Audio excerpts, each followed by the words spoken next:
नमस्कार, आप सभी का स्वागत है आपके अपने YouTube चैनल पर। देश दुनिया की तमाम बेहद बड़ी खबरें आप तक इस वीडियो के माध्यम से पहुंचाएंगे, जहां पर आज की बड़ी खबरें जानिए। आप बने रहिए वीडियो में साथ में, जिससे कि कोई भी बड़ी खबर आप लोगों से छूटे नहीं और हर जानकारी सही आप सभी तक पहुंचे। और अगर आप लोग भी मानते हैं कि राहुल गांधी की लोकप्रियता दिन पर दिन बढ़ती जा रही है और 2024 में कांग्रेस अच्छा प्रदर्शन करेगी, तो लाइक कीजिएगा वीडियो को, समर्थन दर्ज करवाइएगा।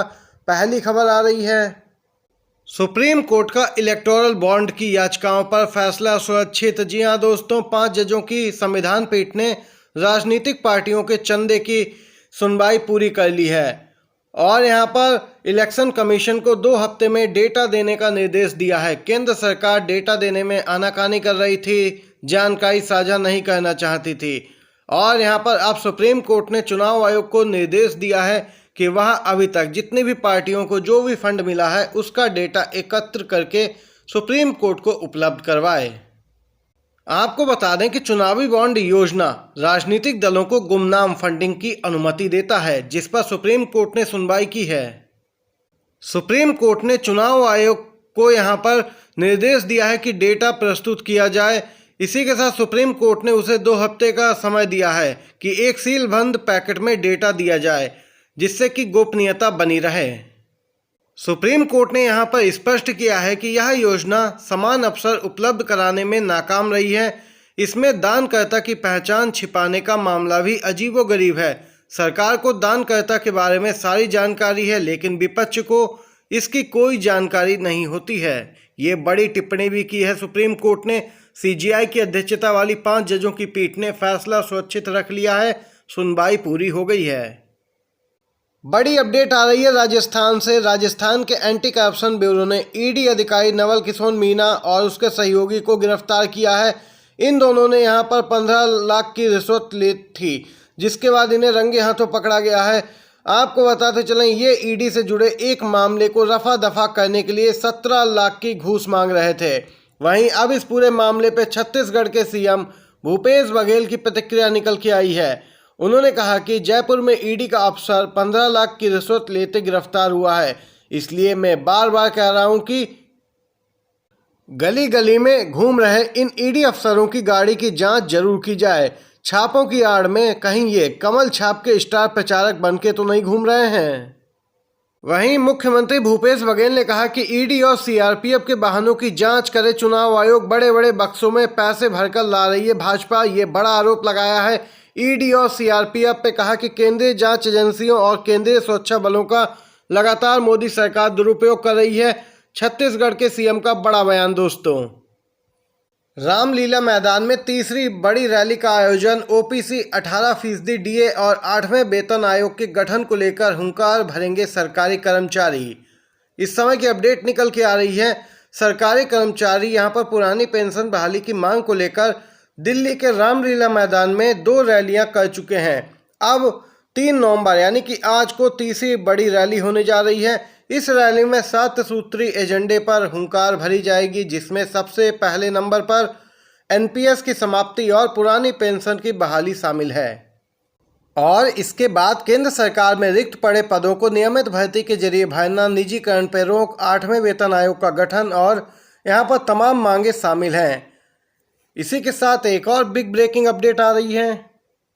बिहार से आ रही है इस समय की ब्रेकिंग न्यूज़। बिहार में आरक्षण का दायरा बढ़ा सकती है नीतीश सरकार। 6 नवंबर से शुरू होने जा रहा शीतकालीन सत्र में लाया जा सकता है विधायक। बीजेपी को लग सकता है झटका। बीजेपी लगातार आरक्षण बढ़ाने के मामले पर विरोध कर रही है। बिहार में जातीय जनगणना रिपोर्ट जारी होने के बाद आरक्षण का दायरा बढ़ाने की चर्चा तेज है।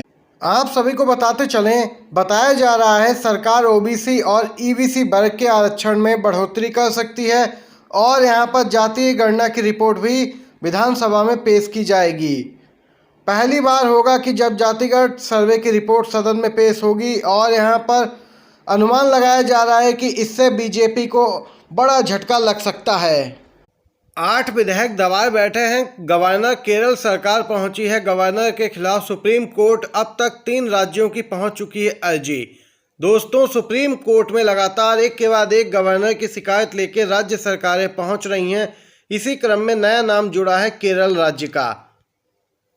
इससे पहले पंजाब की आम आदमी पार्टी और तमिलनाडु के MK स्टालिन सरकार भी अपने राज्यों के राज्यपाल के खिलाफ मोर्चा खोल चुकी है। केरल की सरकार ने राज्यपाल आरिफ मोहम्मद के खिलाफ देश की सर्वोच्च अदालत में शिकायत की है। कहा है कि वो राज्य विधानसभा द्वारा पारित विधेयकों को मंजूरी नहीं दे रहे हैं। उनके पास 8 विधेयक लंबित पड़े हैं।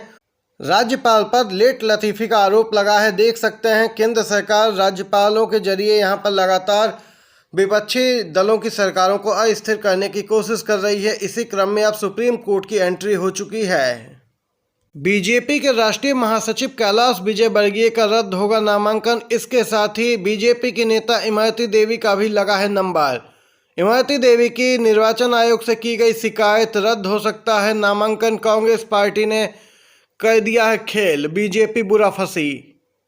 मध्य प्रदेश की राजनीति में सबसे ज़्यादा चर्चा में रहने वाली इमरती देवी एक बार फिर चर्चा में है। वह मुश्किलों में फंस गई हैं।